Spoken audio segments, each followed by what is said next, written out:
Intolerance of uncertainty in trading is causing you high levels of anxiety, fear, and worry, which is making it harder for you to stick to your plan and meaning that you're not a consistently profitable trader.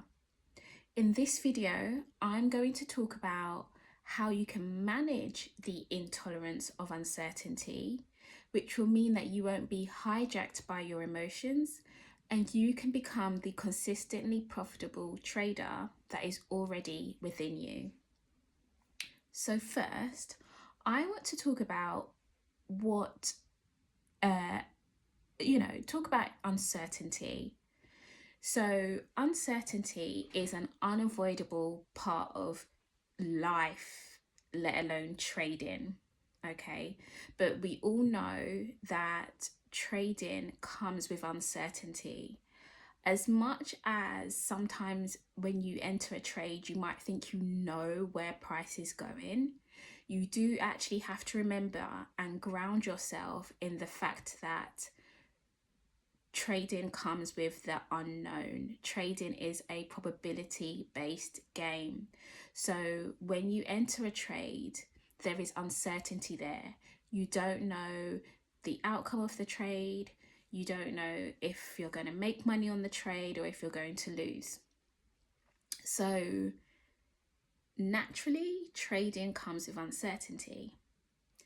And as humans, we don't like uncertainty very much. We can find the unknown to be quite stressful, maybe even quite upsetting, and it can cause high levels of anxiety and worry. And I'll just take maybe examples outside of trading. Let's say, for example, if maybe you're going to work and you've now missed your train, or your car suddenly is not working, that uncertainty there of not knowing what time you're going to get to work, and it can cause levels of worry which just spiral. So you might think you're going to be late, and then the manager is going to have a word with you, you're going to lose your job, how are you going to pay your mortgage and your rent? So it becomes this like snowball of worries and what if scenarios. Or let's say, for example, you've texted a friend or loved one and they haven't responded. That brings uncertainty. And if you can't tolerate that, it might lead to high levels of worry and anxiety. So these are just more, I guess, maybe trivial examples outside of trading. So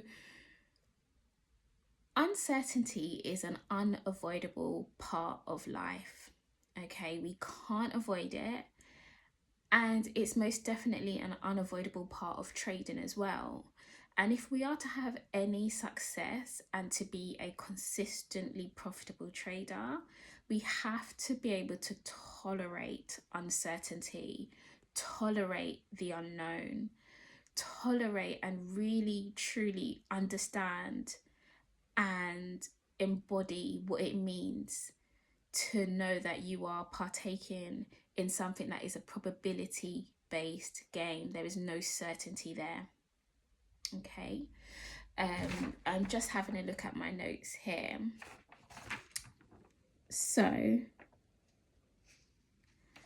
when we think about intolerance of uncertainty, let's say, for example, in medical terms, when you hear the term intolerance, you might think of something like an allergy, perhaps, and an example could be hay fever. I know it sounds like I'm suffering from hay fever right now. I do suffer from hay fever, but currently I just have a cold/cough type thing. But for anyone that has hay fever, as an example, the minute you are exposed to maybe a small amount of pollen in the air, you get this high level of a reaction. So you might have sneezing fits which lead into a cold sweat, you have itchy eyes, a runny nose, it's really uncomfortable. So you have this strong reaction to like this small level of pollen. So if we think about intolerance in this context, so intolerance of uncertainty, it's almost like a psychological allergy.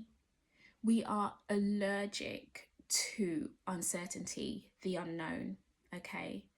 Another place where this might show up is in people who might have a fear of flying. In people who have a fear of flying, they're really worried that the plane is going to crash and they'll die.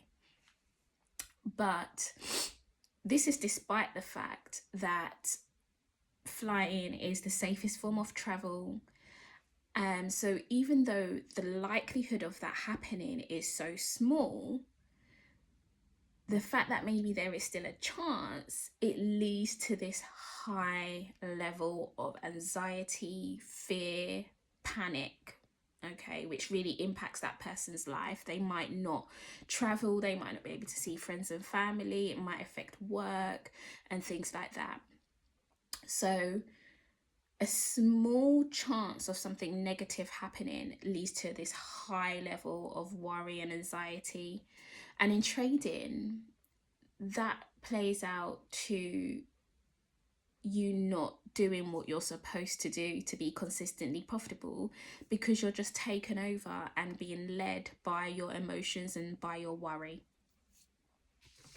So because there is this intolerance of uncertainty in trading, that suggests that there are two potential solutions. So one solution would be to increase certainty. And the second solution would be to increase your tolerance for uncertainty. Now, let me know in the comments which one you think would be better for you to do long term. Which is the better longer term solution? I'll give you, pause the video, I'll give you a few minutes to write it down. So should you, 1, increase certainty, or 2, increase your tolerance for uncertainty?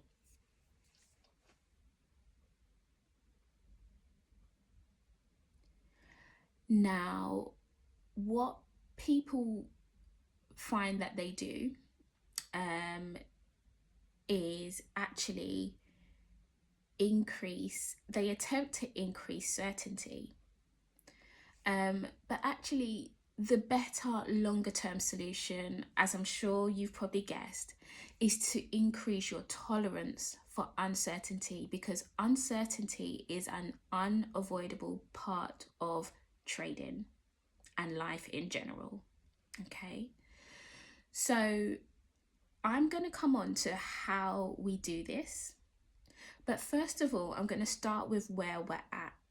So what we tend to find is that people are just, because they can't tolerate uncertainty, it's uncomfortable, maybe it's scary, maybe it causes you to think worst case scenarios, you know, what if this is a losing trade?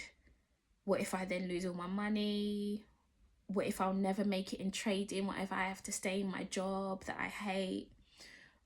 What if I can't pay my rent this month or my mortgage this month? What if my partner leaves me? I'm going to end up homeless and no one's going to care about me.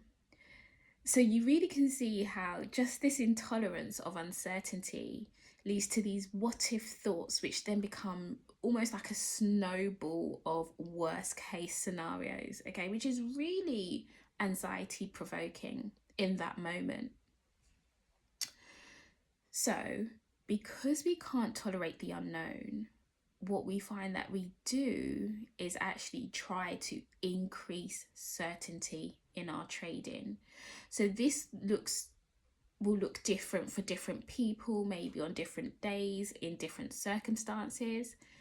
But here are a few examples of how we might increase certainty, or attempt to increase certainty when we are trading. So our attempts to increase certainty can fall into two main categories. The first one being approach behaviors, And the second category being avoidance behaviors. So approach behaviors can also be seen as have to know behaviors. You have to know. And I will go into detail and give some examples of those. And avoidance behaviors is, as it says on the tin, it's where you just maybe avoid the situation completely, because in that scenario, you are certain that you will not take a losing trade. And I'll go into detail on that as well. So let's start with some of those approach strategies, some of those have to know behaviors. So this could look like, which I'm sure some of you have heard of, babysitting your trade. So you enter the trade and now you're constantly watching the candle tick by tick. So you're really excessively monitoring. It might look like moving your stop loss to break even at the slightest movement of price, despite the fact that price never goes in a straight line, it goes in waves, and you do need to leave room for price to do that. For some people, this might look like taking partial profits to lock in certainty, because at least that way you know that you've made a bit of money. Another example of increasing certainty could be reanalyzing your trade multiple times after you have entered. This could also look like seeking reassurance from other people. So it might be going into maybe any communities that you have, so on Discord, Telegram or Twitter, just to see what other people are doing, just to see if it confirms the trading decision you made. This could also look like back testing to the point of paralysis instead of live trading. Also, similarly, staying on demo, maybe for longer than necessary. But what you're doing is, by staying on demo, you're certain that you aren't losing any money. But this isn't actually giving you the opportunity to execute and to be part of the game. These are just a few examples of how we might attempt to increase certainty. And I'm sure there are many more manifestations of this. Now, as I mentioned, the second category of trying to increase certainty is just to avoid the situation completely. And by avoiding, you are now certain that your worst case scenarios are not going to happen. So this could look like, for example, seeing your trade set up, but still not entering because you are fearful that it could lose. And all of these attempts to increase certainty, they do help you in the short term. They give you maybe a sense of relief, a sense of reassurance, a sense of comfort. But there is a longer term unintended consequence of this. And that is, you never give your brain the opportunity to learn that it can handle uncertainty, that it can handle discomfort. And then you don't give yourself the opportunity to increase your level of confidence and trust in yourself and your trading strategy. You don't get the opportunity to see that when you do take losses, that is all it is. It's just a loss, which is part of being profitable.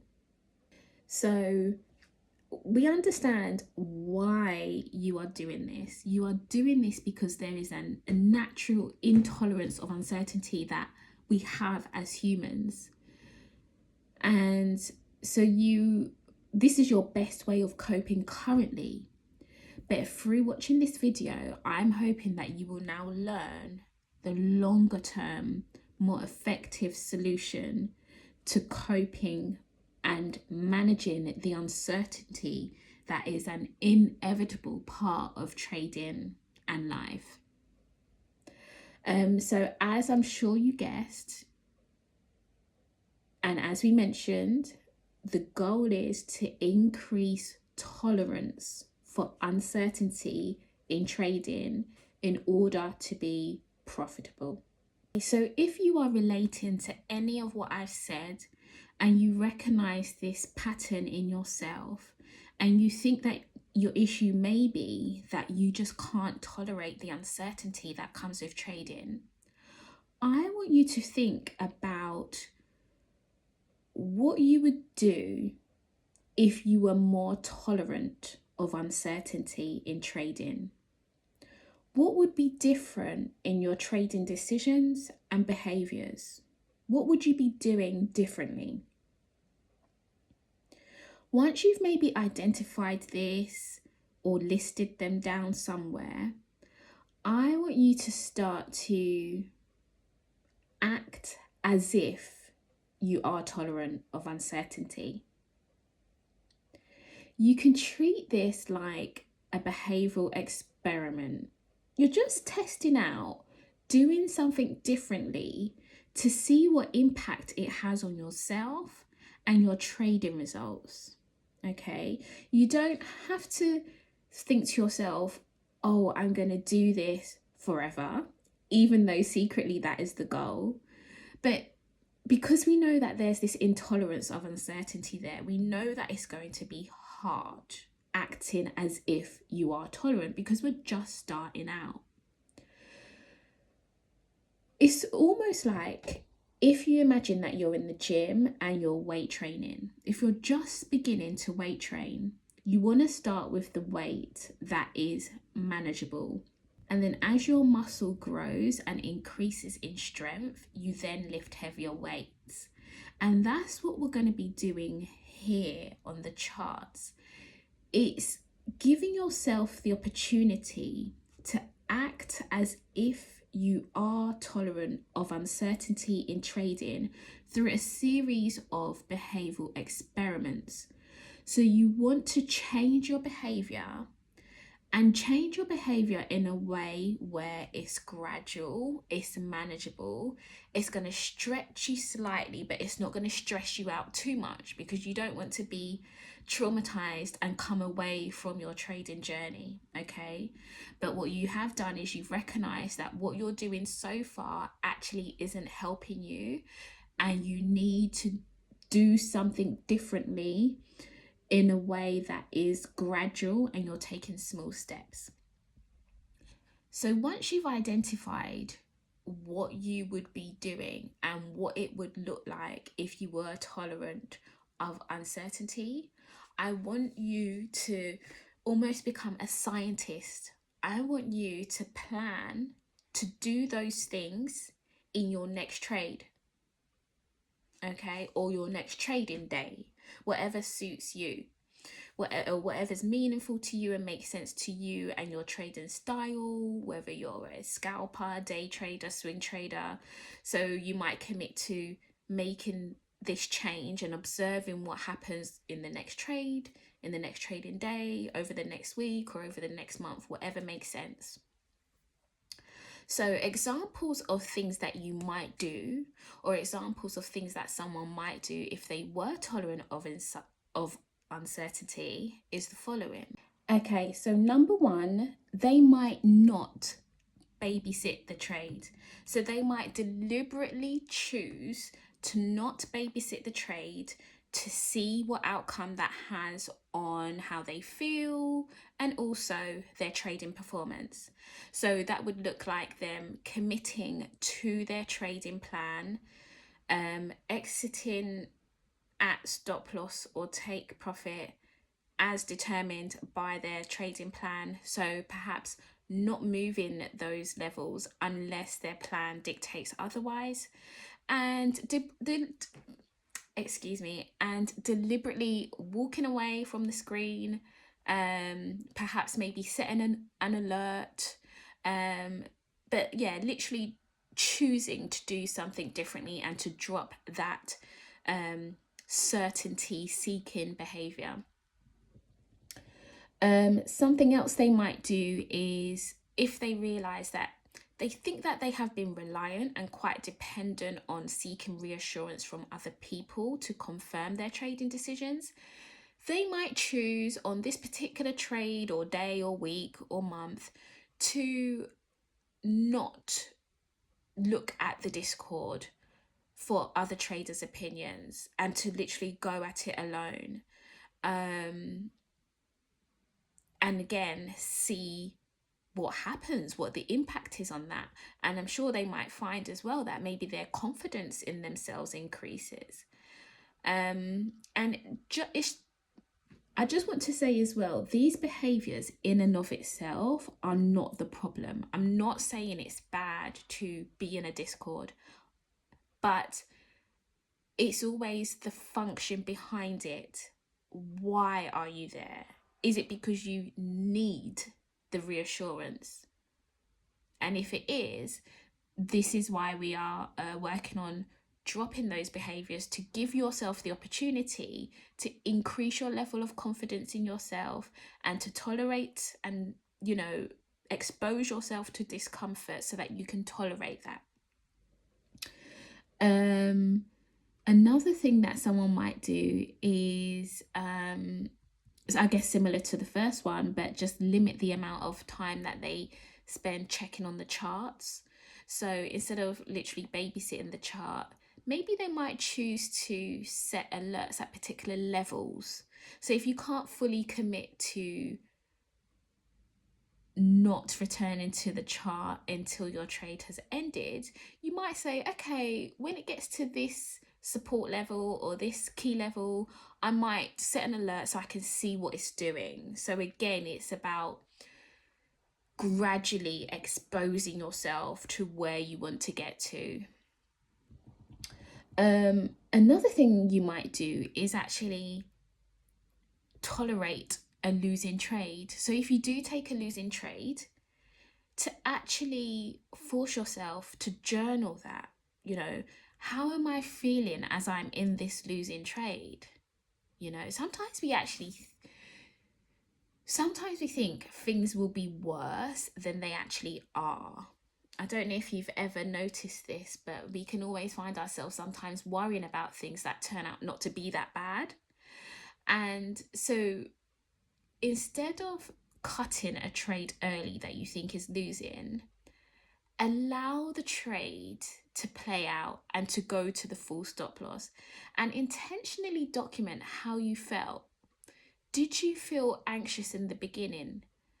But then what happened to the anxiety? Did the anxiety get worse and worse? Did it stay the same? Or did it kind of reduce and you were over it? So really allowing yourself to pay attention to how you're feeling as the trade is losing, instead of cutting it early, because cutting it early again is you trying to increase certainty, being certain that it's going to be a small loss. But actually, what if it then goes to your TP and you've just taken a small loss? And there is that saying, death by 1,000 cuts. Sometimes you can end up losing by just taking small losses over and over again. So again, those are just a few examples of behavioral experiments that you can set yourself to increase your tolerance for uncertainty in trading. But these experiments are going to come from yourself. So when you ask yourself, what would I be doing differently if I could tolerate uncertainty? That is where your experiments and your homework is going to come from. Okay, so that makes it really personal to you. It means that it's going to be specific, okay, and more likely that you'll do it. And just a reminder, you want to stretch yourself, but not stress yourself. Okay, so set yourself, it's almost like if you imagine you're climbing a ladder, you're going to take it step by step until you get to the top, until you want to get to. But ultimately, you're moving in the direction of you being the consistently profitable trader that is already within you. Okay, so doing this exercise gives gives your brain the opportunity to learn that it can handle discomfort without trying to control everything. Controlling everything is only a short-term fix, and it does not help your P&L long term. You need to be able to tolerate uncertainty. The minute you get into a trade, there is uncertainty. Anything can happen in the market. There are so many participants in the market which can cause any price action. So you need to accept that. And when you do, that is where you allow your edge, your trading plan, your trading strategy to play out. So I hope you found this video helpful. Please implement this, what you've learned today, okay? Do it in a way that feels manageable for you, and tell yourself it's just an experiment. You're just doing it for this trade, this day, this week, this month. And if anything, you can go back to the old way, but allow yourself to just test something out.